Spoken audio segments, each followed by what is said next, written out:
வாங்க அரிசி பருப்பு சாதம் எப்படி செய்கிறதுன்னு பார்க்கலாம். இது தாராளமாக 2லேருந்து 3 பேர் சாப்பிட்லாம். சாப்பாட்டு அரிசி 1 கப்பு, துவரம் பருப்பு 1/4 கப் எடுத்துக்கோங்க. இது ரெண்டையும் நல்லா வாஷ் பண்ணிவிட்டு 1/2 மணி நேரம் ஊற வச்சுருங்க. ஆனியன், தக்காளி 1, பூண்டு 10 பல், பச்சை மிளகா, காஞ்ச மிளகா 2 எடுத்துக்கோங்க. கருவேப்பிலை தேவையான அளவு. இன்றைக்கி குக்கரில் தான் செய்ய போகிறோம். குக்கர் ஹீட் ஆனதும் 2 ஸ்பூன் ஆயில், கடுகு, தாராளமாக கடலப்பருப்பு 2 ஸ்பூன் போட்டுக்கோங்க. அப்போ தான் டேஸ்ட் நல்லாயிருக்கும். சோம்பு 1/2 ஸ்பூன், பெப்பர் 1/2 ஸ்பூன், சீரகம் 1 ஸ்பூன். எல்லாமே கலர் சேஞ்ச் ஆகாமல் வறுத்து எடுத்துக்கோங்க. இந்த அளவுக்கு வதங்கினா போதும். இந்த ஸ்டேஜில் கட் பண்ணி வச்சுருக்கிற பூண்டு, வெங்காயம், பச்சை மிளகாய் எல்லாத்தையும் ஒன்றா ஆட் பண்ணிக்கோங்க. ரொம்ப வணக்கிடாதீங்க, ஒரு கண்ணாடி பதத்துக்கு வணக்கினா போதும்.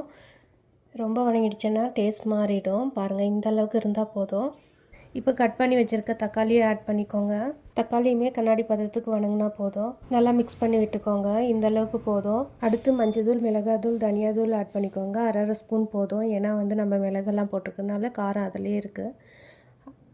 பெருங்காயத்தூள் 1/2 ஸ்பூனுக்கும் கம்மியாக ஆட் பண்ணிக்கோங்க. நல்லா மிக்ஸ் பண்ணிவிடுங்க. நம்ம அரிசி மெஷர் பண்ண கப்பில் 3 கப்பு ஹாட் வாட்டர் எடுத்துக்கோங்க. ஹாட் வாட்டர் ஆட் பண்ணதுனால சீக்கிரம் கொதி வந்துடும். இந்த ஸ்டேஜில் நீங்கள் கழுவி வச்சுருக்க அரிசியை ஃபில்டர் பண்ணிவிட்டு ஆட் பண்ணிக்கோங்க. நல்லா மிக்ஸ் பண்ணிவிட்டு சால்ட் 1 பிஞ்சு தூக்கலாகவே ஆட் பண்ணிக்கோங்க. அப்போ தான் அது தண்ணிக்கு ஈக்குவலாக இருக்கும். யூஸ்வலாக அரிசி பருப்பு சாதம்னா புளிக்கரைசல் இல்லை சாம்பார் பவுடர் ஆட் பண்ணுவாங்க. நம்ம அந்த மாதிரி பண்ண போகிறதில்ல.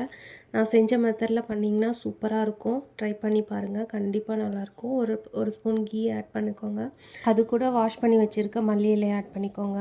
ஆட் பண்ணிவிட்டு குக்கர் க்ளோஸ் பண்ணிவிடுங்க. மீடியம் ஃப்ளேமில் ஒரு விசில் விட்டுட்டு லோ ஃப்ளேமில் ஒரு விசில் விட்டுருங்க. விட்டுட்டு ப்ரெஷர் குறைஞ்சதும் ஓப்பன் பண்ணி பாருங்கள். செம்மையாக இருக்கும். வாசனை வீடு ஃபுல்லாக இருக்கும். ட்ரை பண்ணி பாருங்கள். இது ரொம்ப ஹெவியாகவும் இருக்காது, மைல்டாகவும் இருக்காது. கரெக்டான ஸ்டேஜில் இருக்கும். நம்ம எக்ஸ்பெக்ட் பண்ணது இந்த மாதிரி தான். ரொம்ப உதிரியாகவும் இல்லாமல் ரொம்ப கொலன்னு இல்லாமல் கரெக்டாக வந்திருக்கு பாருங்கள். நீங்களும் இதே மாதிரி ட்ரை பண்ணுங்கள். கண்டிப்பாக இதே மாதிரி வரும். வேறு எதுவும் எக்ஸஸாக போட்டுறாதீங்க. குவான்டிட்டி மட்டும் உங்கள் வீட்டுக்கு தகுந்த மாதிரி ஆட் பண்ணிக்கோங்க.